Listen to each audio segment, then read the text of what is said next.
친정어머니가 평생 모아두신 10억 원의 보험금이 하루아침에 사라졌습니다. 친정어머니가 수익자가 시누이로 바뀌어 있었고 시어머니는 뻔뻔하게 말했죠. 사돈 돈이 뭐가 중요하니? 결국 우리 집안 피부치가 쓸 돈이지. 하지만 지연은 알지 못했습니다. 어머니가 남겨두신 낡은 다이어리 속에 숨겨진 충격적인 진실을, 그리고 이 싸움이 상상을 초월하는 반전으로 끝나게 될 거라는 것을 말입니다. 사연 시작 전에 무료로 할 수 있는 구독과 좋아요 부탁드립니다. 댓글에 대박나자라는 단어를 적어보세요. 뜻밖의 좋은 소식이 오늘 당신을 찾아옵니다. 그럼 이제 한지연의 믿을 수 없는 이야기를 시작해보겠습니다. 경북 구미의 작은 신도시 아파트 단지. 오후 3시의 햇살이 베란다로 스며들고 있었습니다. 한지연은 거실 테이블에 앉아 보험 설계 서류를 정리하며 한숨을 내쉬었습니다. 35이라는 나이가 무겁게 느껴지는 요즘이었죠. 남편을 잃은 지 벌써 3년, 혼자서 9살 딸 수진이를 키우며 보험 설계사 일로 근근히 살아가고 있었습니다. 안방에서 기침 소리가 들려왔습니다. 친정어머니 박순애가 또 기침을 하고 계셨죠. 72살의 어머니는 작년부터 폐에 문제가 생겨 자주 병원을 드나들고 있었습니다. 지연은 서류를 내려놓고 안방으로 향했습니다. 어머니, 괜찮으세요? 물 좀 드릴까요? 박순애는 딸을 바라보며 미소를 지었습니다. 비록 몸은 아프지만 딸에 대한 걱정이 더 컸습니다. 괜찮다, 괜찮아. 너나 몸 챙겨. 요즘 너무 무리하는 것 같구나. 수진이 학원비며 병원비며 돈 들어갈 곳이 한두 군데가 아닌데. 지연은 어머니의 손을 잡았습니다. 거칠어진 손이 딸을 위해 평생 고생한 세월을 말해주고 있었죠. 엄마, 걱정하지 마세요. 제가 다 알아서 할게요. 보험 일도 조금씩 늘어나고 있고 수진이도 잘 자라고 있잖아요. 하지만 박순애의 마음은 무거웠습니다. 딸이 혼자서 아이를 키우며 살아가는 모습을 보면 마음이 아팠습니다. 더군다나 시댁과의 관계도 좋지 않아 늘 걱정이었죠. 그래도 시댁 사람들이랑은 어떻게 지내니? 시어머니나 시누이가 도움이라도 주면 좋을 텐데. 지연의 표정이 어두워졌습니다.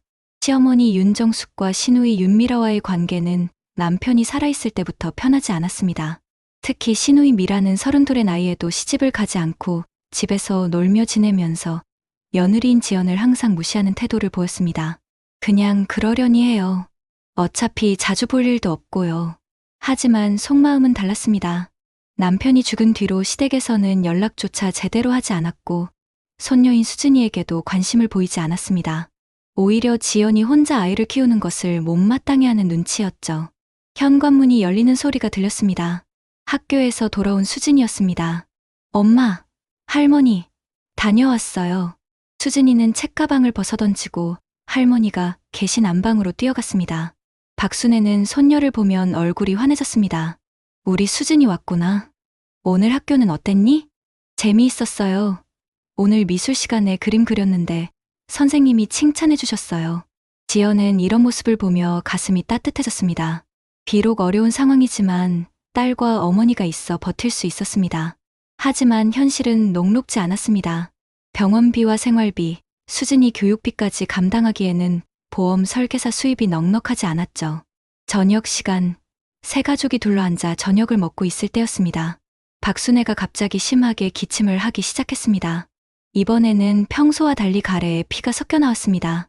엄마, 괜찮으세요? 지연은 깜짝 놀라 어머니를 부축했습니다. 박순애는 휴지로 입을 가리며 괜찮다고 손짓했지만 얼굴이 창백해져 있었습니다. 병원에 가야겠어요. 지금 당장요. 그날 밤, 응급실에서 받은 진단은 충격적이었습니다. 폐암이 많이 진행된 상태였고 이미 다른 장기로 전이가 시작되었다는 것이었습니다. 의사는 조심스럽게 말했습니다. 많이 늦은 것 같습니다.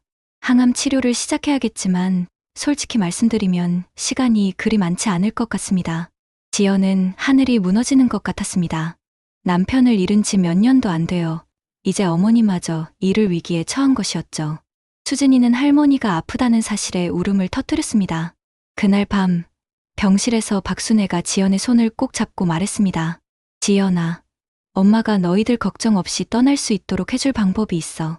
엄마가 평생 모아둔 돈이 있거든. 박순애는 딸의 손을 더욱 꼭 잡으며 이야기를 계속했습니다.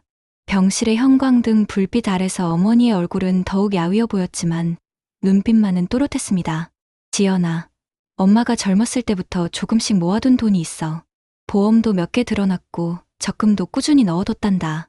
모두 합치면 10억 정도 될 거야. 지연은 깜짝 놀랐습니다. 평생 검소하게 사셨던 어머니가 그런 큰 돈을 모아두셨다는 것이 믿어지지 않았습니다. 엄마, 그런 돈이 어디 있어요? 그동안 왜 말씀 안 하셨어요? 박순애는 미소를 지었습니다. 딸이 고생하는 모습을 지켜보면서도 함부로 꺼내지 못했던 이유가 있었습니다. 내 아버지가 돌아가시고 나서 시댁 사람들이 어떻게 나올지 몰라서 말 안 했어. 특히 시어머니랑 시누이 말이야. 걔들이 알면 가만히 있지 않을 것 같아서. 지연은 어머니의 말에 고개를 끄덕였습니다. 시어머니 윤정숙과 시누이 윤미라의 성격을 너무도 잘 알고 있었기 때문입니다. 평소에도 돈 이야기만 나오면 귀가 번쩍 뜨이는 사람들이었죠. 그 돈으로 너랑 수진이는 걱정 없이 살 수 있을 거야. 수진이 대학교 갈 때까지, 아니 결혼할 때까지도 충분할 거고. 너도 이제 그 힘든 보험 일 그만두고 하고 싶은 일 해도 돼. 박순애는 베개 밑에서 작은 수첩을 꺼냈습니다. 오래된 수첩에는 보험 회사명과 계좌번호들이 빼곡히 적혀 있었습니다. 이게 다 엄마가 정리해둔 거야. 보험금 받는 방법도 다 적어놨고 수익자는 당연히 너로 되어 있어. 엄마가 죽으면 이 돈은 모두 내 거야. 지연은 수첩을 받아들며 눈물이 났습니다. 어머니가 평생에 걸쳐 딸과 손녀를 위해 준비해 주신 마지막 선물이었습니다. 엄마, 고마워요. 정말 고마워요. 하지만 박순애의 표정은 심각했습니다. 지연아, 명심해. 이 일은 시댁 사람들한테 절대 알려주면 안 돼. 특히 시어머니랑 미라한테는 말이야. 걔들이 알게 되면 반드시 문제를 일으킬 거야. 일주일 후, 박순애는 조용히 세상을 떠났습니다. 마지막까지 딸과 손녀의 손을 잡고 계셨죠. 장례식장은 조용했습니다. 친척들과 이웃들이 와서 조문을 했지만 시댁에서는 시어머니 윤정숙과 시누이 윤미라만 왔습니다. 미라는 검은 옷을 입고 있었지만 화장을 진하게 하고 명품 핸드백을 들고 있어 장례식장에서도 눈에 띄었습니다. 언니, 힘내세요. 어머니도 이제 편히 쉬실 거예요. 겉으로는 위로하는 말을 했지만 미라의 눈빛에는 다른 감정이 섞여 있었습니다. 시어머니 윤정숙도 마찬가지였습니다. 지연아, 이제 혼자 되었구나. 앞으로 어떻게 살 생각이니? 시어머니의 말에는 걱정보다는 탐색하는 뉘앙스가 강했습니다. 지연은 대충 대답했습니다. 그냥 지금처럼 살아야죠. 보험 일 계속하면서요. 장례를 마치고 며칠이 지난 후 지연은 어머니가 남겨주신 수첩을 들고 보험 회사를 찾았습니다. 가장 큰 보험금이 있다는 회사였죠. 지연은 설레는 마음으로 상담 창구에 앉았습니다. 박순의 명의로 된 보험금을 찾으러 왔는데요. 수익자가 저로 되어 있을 거예요. 직원은 컴퓨터를 확인한 후 고개를 갸우뚱했습니다. 잠깐만요. 확인해 볼게요.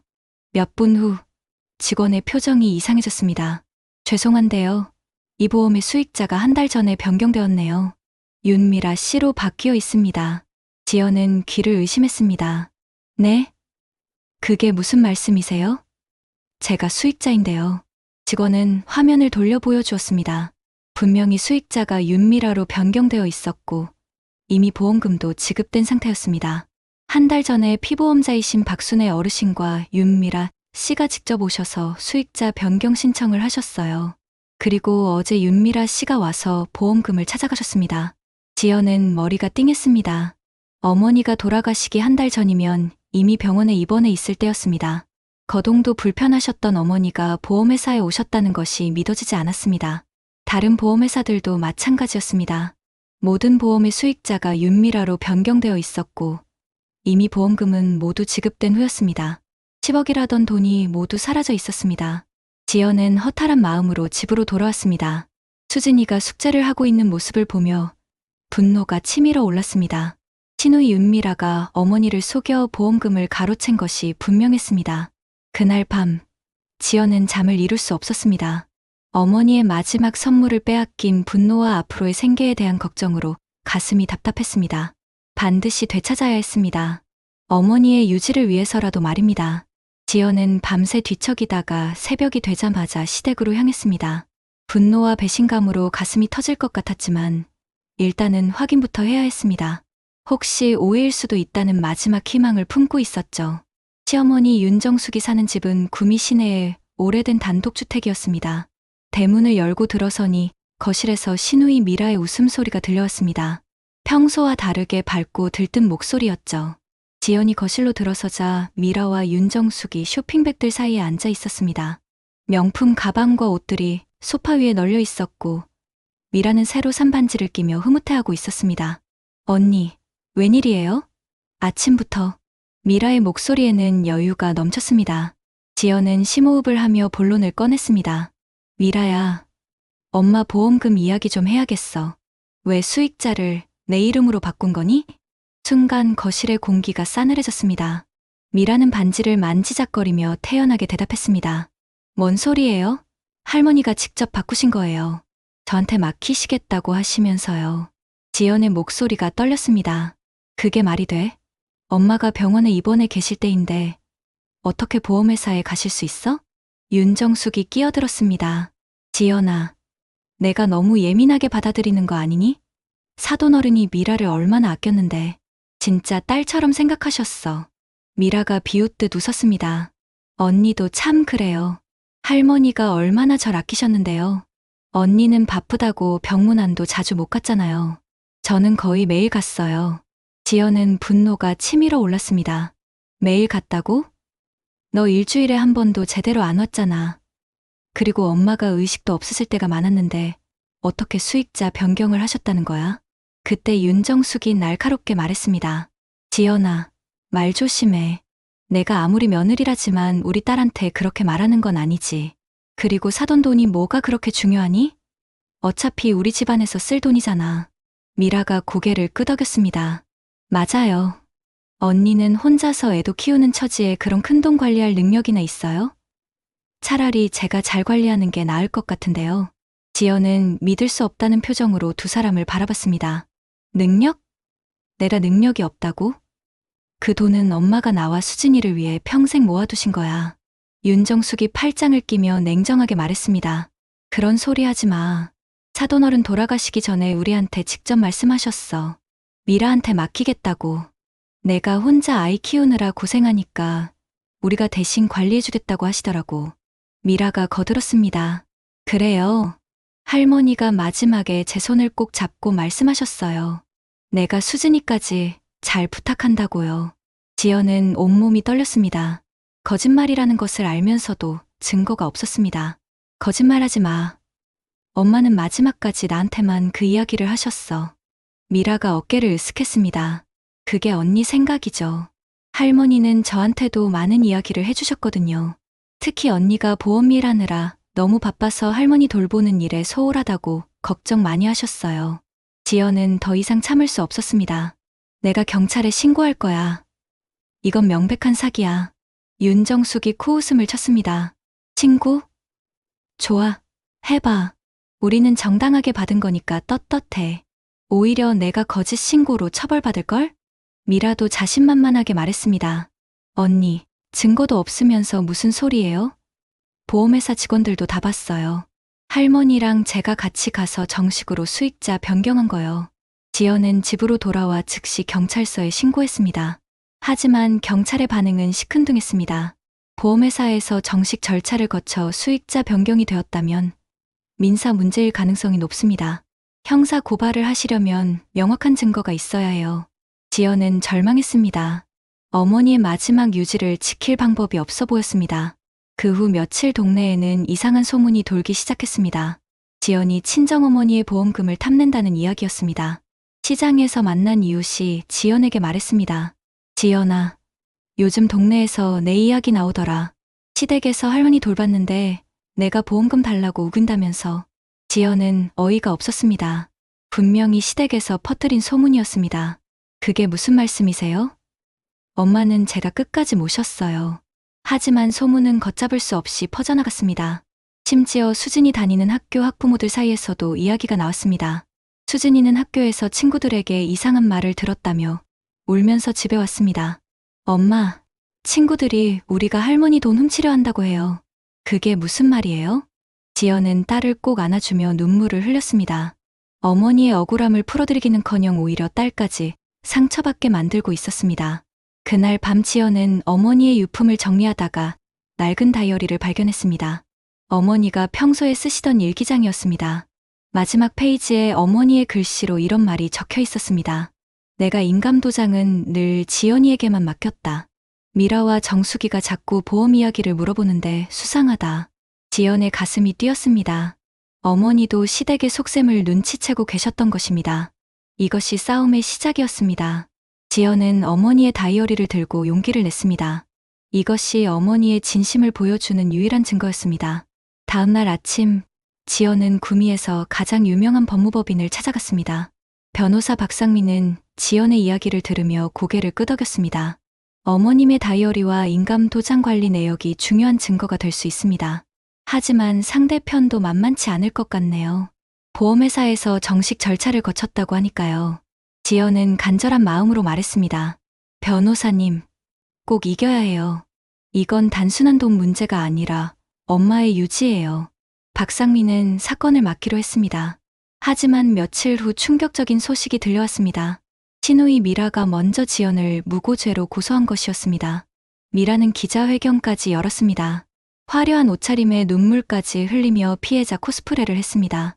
할머니가 돌아가시기 전에 저를 딸처럼 아끼셨어요.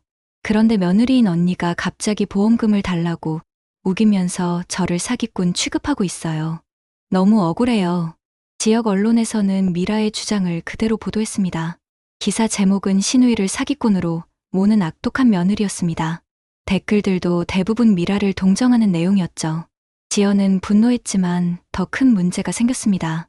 미라가 증인들을 대동하고 나타난 것이었습니다. 보험회사 직원과 병원 간병인, 심지어 동네 이웃까지 미라 편에서 증언하겠다고 나섰습니다. 보험회사 직원 김대현은 법정에서 당당하게 말했습니다. 박순애 어르신과 윤미라 씨가 함께 오셨습니다. 어르신이 직접 미라 씨를 가리키며 이 아이에게 맡기겠다고 하셨어요. 간병인 이영희도 미라 편에서 증언했습니다. 미라 씨가 정말 자주 병문안 오셨어요. 할머니도 미라 씨만 보시면 좋아하셨고요. 며느리 분은 일 때문에 바쁘시다고 자주 못 오셨거든요. 지연은 억울했습니다. 자신이 매일 병원에 있었는데도 거짓 증언들이 쏟아져 나왔습니다. 더욱 충격적인 것은 동네 이웃 최순자까지 미라 편에서 증언한 것이었습니다. 박순애 씨가 생전에 저한테 말했어요. 며느리보다는 미라가 더 믿음직하다고. 혼자 아이 키우는 며느리에게 큰돈 맡기기는 불안하다고 하시더라고요. 지연은 변호사에게 물었습니다. 이 사람들이 왜 다 거짓말을 하는 거예요? 분명히 돈을 받았을 거예요. 박상민 변호사도 난감해했습니다.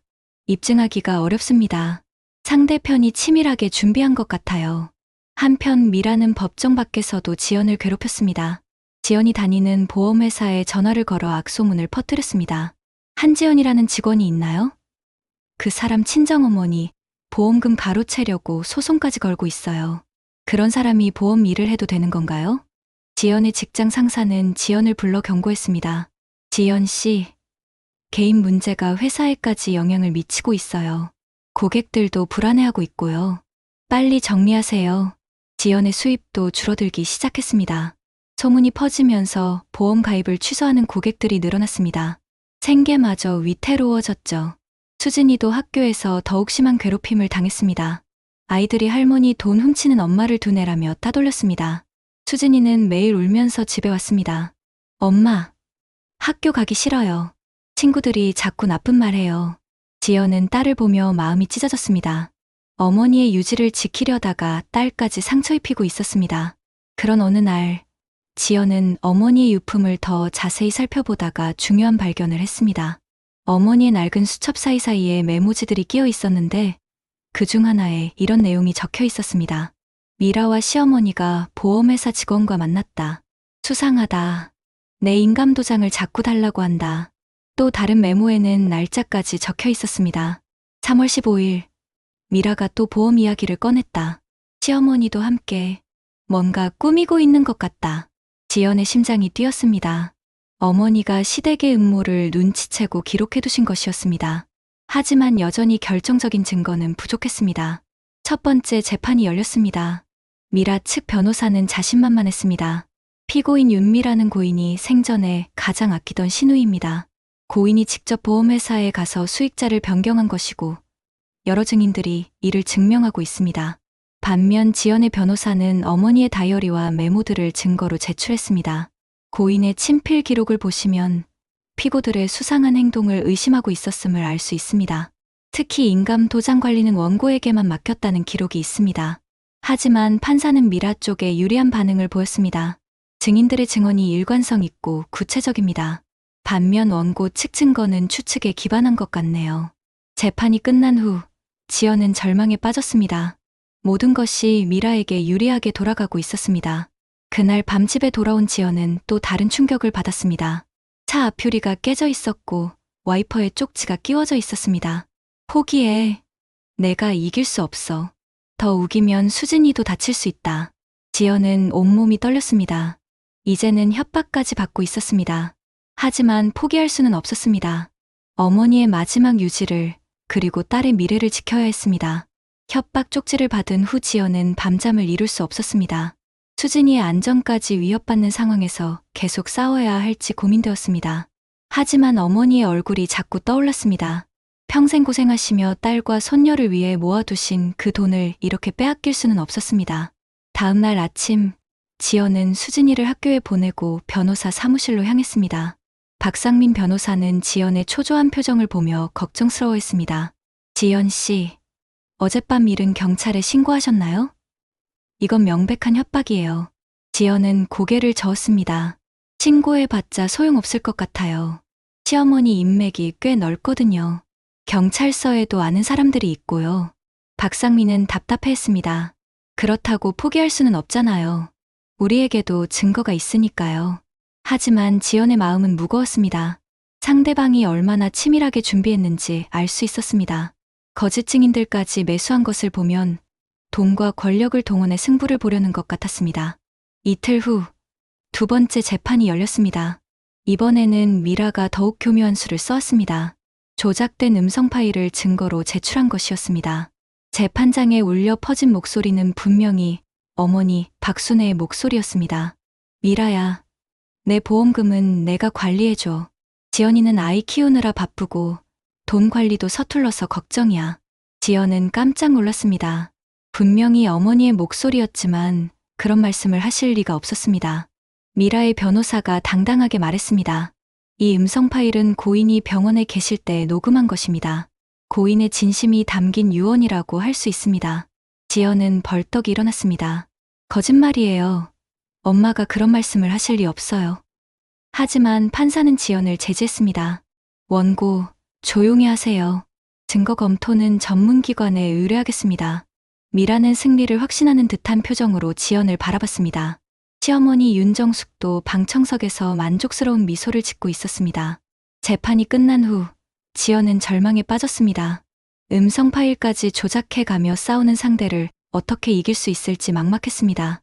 집으로 돌아가는 길에 지연의 핸드폰이 울렸습니다. 수진이 다니는 학교에서 온 전화였습니다. 어머님, 수진이가 학교에서 쓰러졌어요. 지금 보건실에 있는데 빨리 오세요. 지연은 급히 학교로 달려갔습니다. 보건실에서 수진이는 창백한 얼굴로 누워 있었습니다.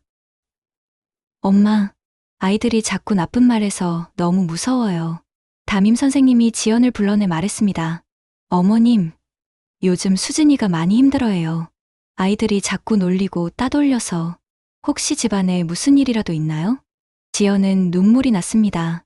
어머니의 억울함을 풀어드리려다가 딸까지 상처를 입히고 있었습니다. 그날 밤 수진이가 잠든 후 지연은 어머니의 유품을 다시 살펴봤습니다. 뭔가 놓친 것이 있을지도 모른다는 마지막 희망을 품고 있었습니다. 낡은 서랍 깊숙한 곳에서 지연은 어머니의 오래된 휴대폰을 발견했습니다.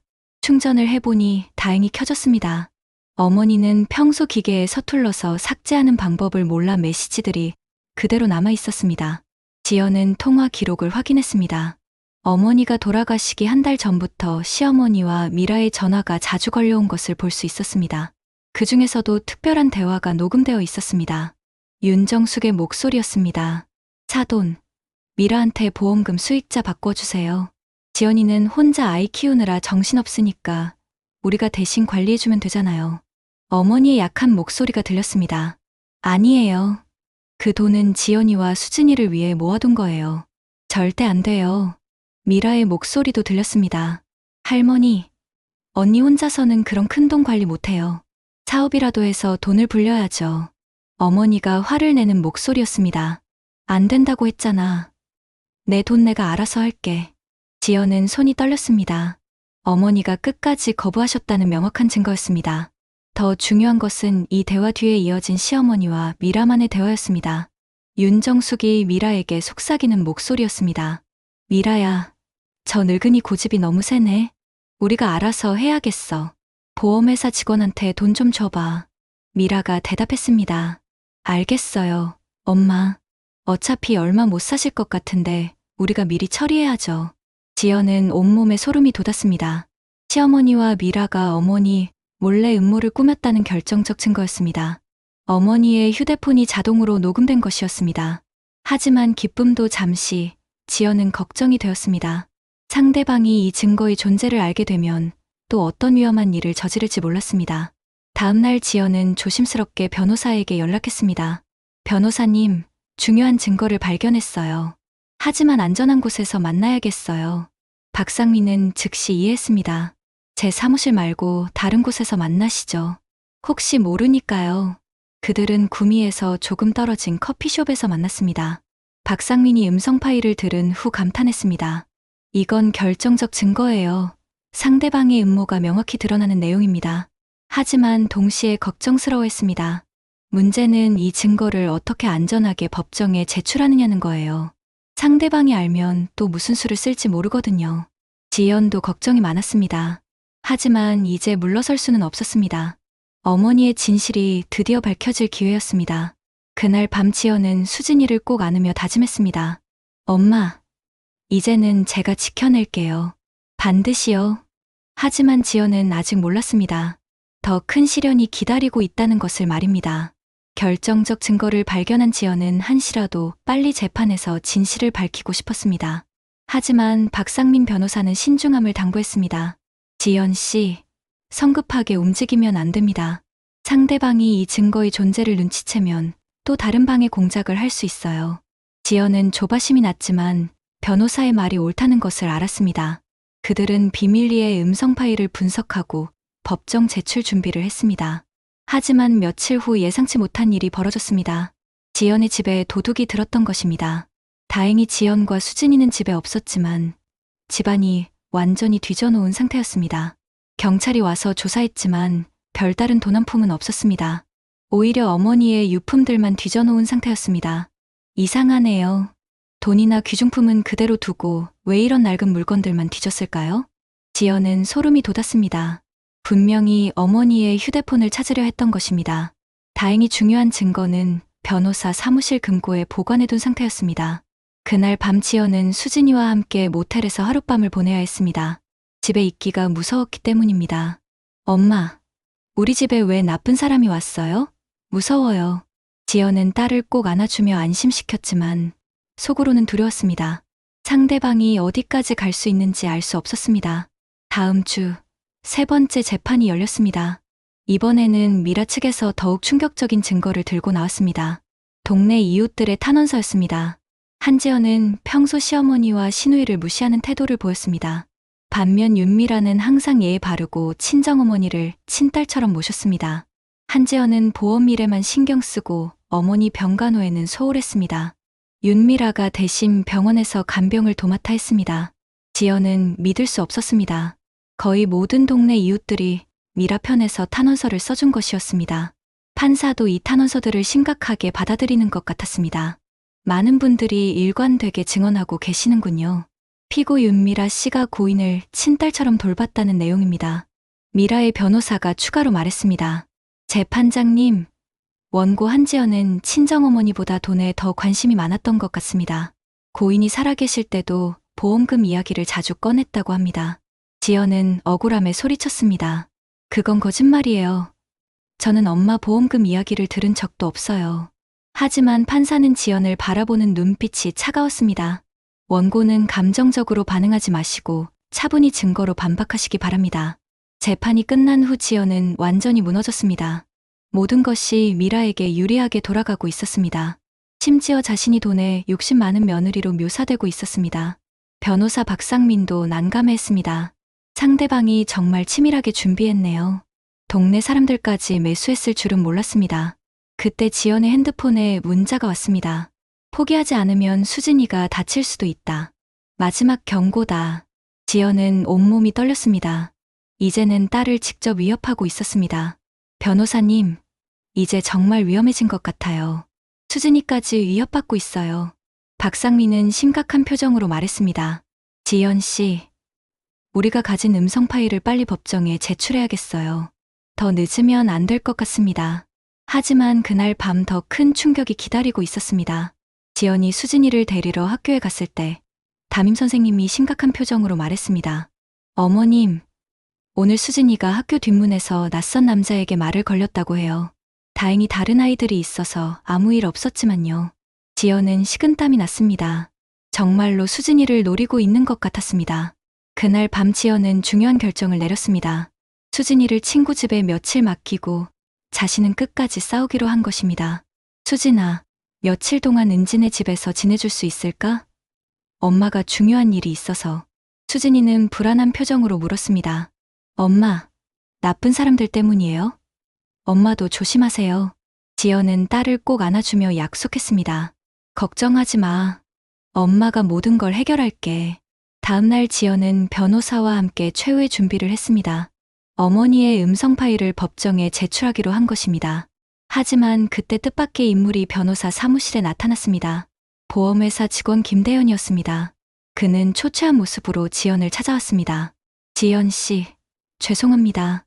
제가 거짓 증언을 했어요. 지연과 박상민은 깜짝 놀랐습니다. 무슨 말씀이세요? 김대현이 떨리는 목소리로 말했습니다. 윤정숙 씨와 윤미라 씨가 저에게 돈을 줬어요. 거짓 증언을 해달라고요. 박순애 어르신은 의식이 없으신 상태였는데도 정상적으로 수익자 변경을 했다고 증언하라고 했습니다. 지연의 가슴이 뛰기 시작했습니다. 그럼 엄마는 실제로 보험회사에 안 오신 거예요? 김대현이 고개를 끄덕였습니다. 네, 윤미라 씨가 혼자 와서 서류를 조작했어요. 인감도장도 위조한 것 같았고요. 저는 돈에 눈이 멀어서 도와줬습니다. 박상민이 놀라며 물었습니다. 왜 갑자기 양심선언을 하시는 건가요? 김대현이 눈물을 흘리며 말했습니다. 제 어머니가 돌아가셨어요. 임종하실 때 저를 보며 정직하게 살라고 하셨거든요. 그때 깨달았어요. 제가 얼마나 큰 죄를 지었는지요. 지연은 마침내 희망을 보기 시작했습니다. 진실이 드러날 순간이 다가오고 있었습니다. 김대현의 양심선언으로 사건의 판도가 완전히 바뀌었습니다. 지연과 박상민 변호사는 즉시 김대현의 증언을 녹음하고 법정 증언 준비를 시작했습니다. 김대현은 떨리는 목소리로 모든 진실을 털어놨습니다. 윤정숙 씨가 저를 따로 만나자고 했어요. 그때 500만 원을 주면서 박순애 어르신이 정상적으로 수익자 변경을 했다고 증언해달라고 했습니다. 제가 돈에 눈이 멀어 그렇게 했어요. 박상민 변호사가 자세히 물었습니다. 실제로는 어떤 상황이었나요? 김대현이 고백했습니다. 박순애 어르신은 병원에서 거의 의식을 잃으신 상태였어요. 윤미라 씨가 혼자 와서 인감도장과 신분증을 가져왔는데 도장이 좀 이상해 보였어요. 하지만 돈을 받은 처지라 모른 척했습니다. 지연은 분노했지만 동시에 안도감을 느꼈습니다. 드디어 어머니의 억울함을 풀 수 있는 기회가 온 것입니다. 하지만 박상민은 걱정했습니다. 문제는 상대방이 이 사실을 알면 김대현 씨를 협박하거나 회유할 수 있다는 거예요. 재판 전까지 안전하게 보호해야 합니다. 그들은 김대현을 안전한 곳에 숨겨두고 재판 준비를 마쳤습니다. 지연은 어머니의 음성 파일과 김대현의 증언, 그리고 어머니의 다이어리까지 모든 증거를 준비했습니다. 드디어 최종 재판일이 왔습니다. 법정은 많은 사람들로 가득 찼습니다. 지역 언론에서도 관심을 가지고 취재진이 몰려왔습니다. 미라와 윤정숙은 여전히 자신만만한 표정으로 앉아 있었습니다. 지금까지 모든 것이 자신들에게 유리하게 돌아갔기 때문입니다. 미라의 변호사가 먼저 최종 변론을 시작했습니다. 재판장님, 지금까지의 모든 증거와 증언이 피고 윤미라의 무죄를 입증하고 있습니다. 고인 박순애는 생전에 시누이 윤미라를 친딸처럼 아꼈고 직접 보험회사에 가서 수익자를 변경했습니다. 하지만 박상민 변호사가 일어서며 말했습니다. 재판장님, 원고 측에서 결정적 증거를 제출하겠습니다. 법정에 긴장감이 흘렀습니다. 먼저 어머니의 음성 파일이 재생되었습니다. 윤정숙의 목소리가 법정에 울려 퍼졌습니다. 미라야, 저 늙은이 고집이 너무 세네. 우리가 알아서 해야겠어. 보험회사 직원한테 돈 좀 줘봐.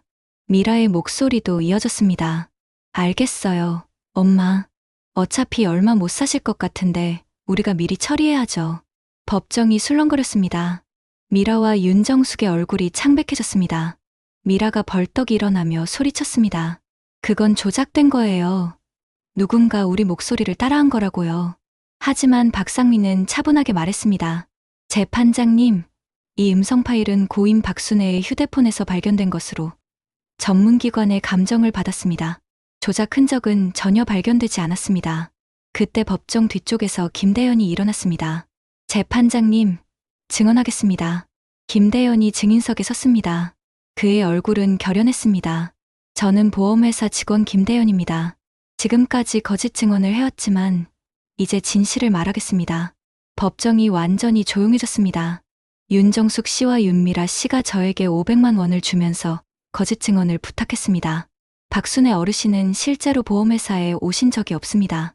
윤미라 씨가 혼자 와서 위조된 인감도장으로 수익자 변경을 했습니다. 미라가 소리쳤습니다. 거짓말이에요. 할머니랑 같이 갔어요. 하지만 김대현은 흔들리지 않았습니다.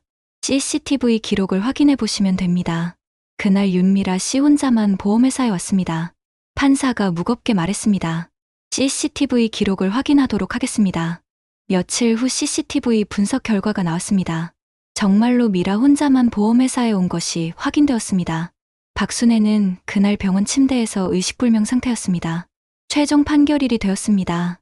법정은 숨막히는 긴장감으로 가득했습니다. 판사가 엄숙하게 말했습니다. 이 사건을 종합해본 결과 피고 윤정숙과 윤미라는 고인 박순애의 의사에 반하여 보험금을 가로챈 것이 명백합니다. 미라와 윤정숙의 얼굴이 절망으로 일그러졌습니다. 특히 보험회사 직원을 매수하여 허위 서류를 작성하게 하고 법정에서 위증을 하게 한 것은 매우 악질적인 범죄 행위입니다. 판사는 계속해서 판결문을 읽었습니다. 따라서 피고 윤정숙에게는 사기죄 및 위증교사죄로 징역 3년을 선고하며 피고 윤미라에게는 사기죄, 사문서 위조죄, 위증죄로 징역 4년을 선고합니다. 법정에서 미라가 울부짖었습니다. 아니에요. 이건 말이 안 돼요. 윤정숙도 주저앉으며 절규했습니다.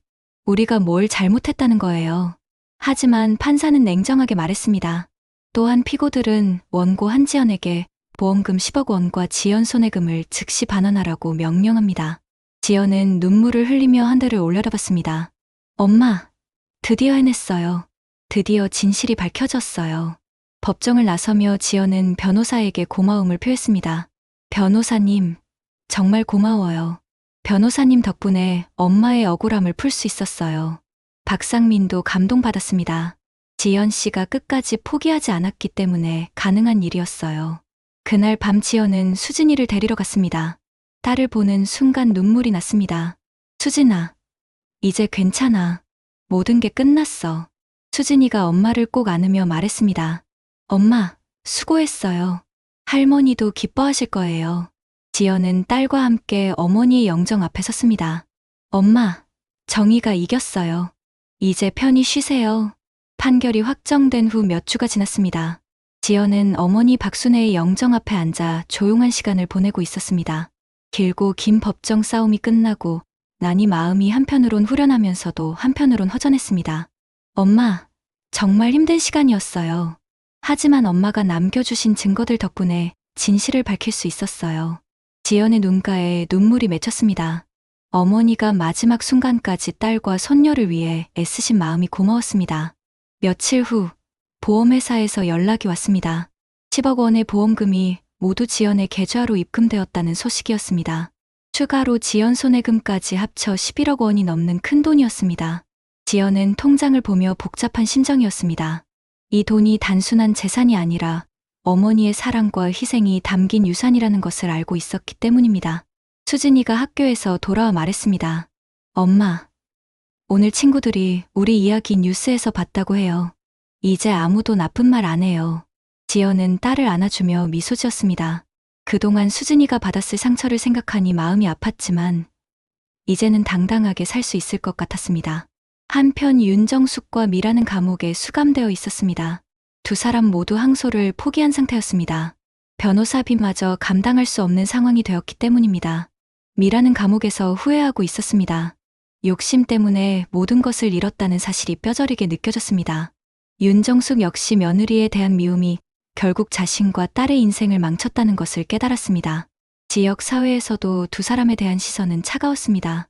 친정어머니의 유언을 위조하고 며느리를 괴롭힌 악독한 시댁이라는 오명을 쓰게 되었습니다.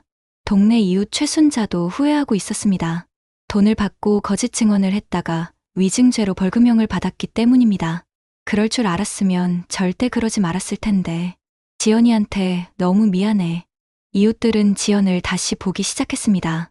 어려운 상황에서도 굴복하지 않고 끝까지 어머니의 유지를 지킨 효녀라고 칭찬했습니다. 시장에서 만난 이웃이 지연에게 말했습니다. 지연아, 정말 대단해. 그 악독한 시댁들한테 굴복하지 않고 끝까지 버텼구나. 내 어머니도 하늘에서 기뻐하실 거야. 지연은 겸손하게 대답했습니다. 이웃 어르신들 덕분에 용기를 낼 수 있었어요. 앞으로 더 열심히 살겠습니다. 지연은 어머니의 뜻을 기리기 위해 중요한 결정을 내렸습니다. 보험금의 일부로 박순애 장학재단을 설립하기로 한 것입니다. 어머니처럼 어려운 환경에서도 자녀 교육을 위해 애쓰는 한부모 가정을 돕기 위한 재단이었습니다. 지연은 재단 설립 기념식에서 말했습니다. 저희 어머니는 평생 저와 제 딸을 위해 희생하셨습니다. 이 재단을 통해 어머니의 사랑이 더 많은 가정에 전해지기를 바랍니다. 기념식에는 많은 사람들이 참석했습니다. 변호사 박상민과 양심선언을 해준 김대현도 왔습니다. 김대현은 지연에게 사과했습니다. 지연 씨, 정말 죄송했습니다. 제가 처음부터 정직했다면 이런 고생을 안 하셨을 텐데. 지연은 그를 용서했습니다. 김대현 씨 덕분에 진실이 밝혀질 수 있었어요. 마지막에라도 용기를 내주셔서 고마워요. 재단 설립 후 지연은 보험 설계사 일을 그만두고 재단 운영에 전념했습니다. 어머니가 남겨주신 유산을 의미 있게 사용하고 싶었기 때문입니다. 수진이도 엄마의 일을 자랑스러워했습니다. 엄마, 할머니가 우리뿐만 아니라 다른 사람들도 도와주시는 거네요. 지연은 딸의 말에 웃으며 대답했습니다. 그래, 할머니의 사랑이 더 많은 곳에 전해지는 거야. 1년 후, 지연과 수진이는 완전히 새로운 삶을 살고 있었습니다. 재단을 통해 수백 명의 학생들에게 장학금을 지원했고, 많은 한부모 가정에 희망을 주었습니다. 어느 봄날, 지연과 수진이는 어머니의 묘소를 찾았습니다. 묘비 앞에는 하얀 벚꽃잎들이 흩날리고 있었습니다. 지연은 어머니께 근황을 전했습니다. 엄마, 재단이 벌써 1년이 되었어요. 수진이도 건강하게 잘 자라고 있고요. 이제는 정말 떳떳하게 살 수 있게 되었어요. 수진이도 할머니께 말했습니다. 할머니, 저 이제 친구들이 많아졌어요. 그리고 할머니가 도와주신 언니 오빠들이 저한테 고맙다고 편지도 써줬어요. 바람에 벚꽃잎이 더 많이 흩날렸습니다. 마치 어머니가 대답해 주시는 것 같았습니다. 지연은 하늘을 올려다보며 다짐했습니다. 엄마, 이 돈은 단순한 재산이 아니라 사랑과 정의, 그리고 희망의 증표예요. 엄마의 뜻을 받들어 더 많은 사람들에게 도움이 되도록 하겠습니다. 그때 수진이가 엄마의 손을 잡으며 말했습니다. 엄마, 우리 정말 행복하죠? 지연은 딸의 손을 꼭 잡으며 대답했습니다. 그래, 우리는 정말 행복해. 그리고 할머니 덕분에 이제 더 많은 사람들도 행복해질 수 있어. 햇살이 따뜻하게 내리쬐는 묘지에서 모녀는 새로운 출발을 다짐했습니다. 어머니의 사랑으로 시작된 이야기는 이제 더 큰 사랑으로 이어져 나가고 있었습니다. 시어머니와 시누이의 욕심으로 시작된 고통의 시간은 끝났고 정의가 승리한 후 찾아온 평화로운 일상이 지연과 수진이를 기다리고 있었습니다.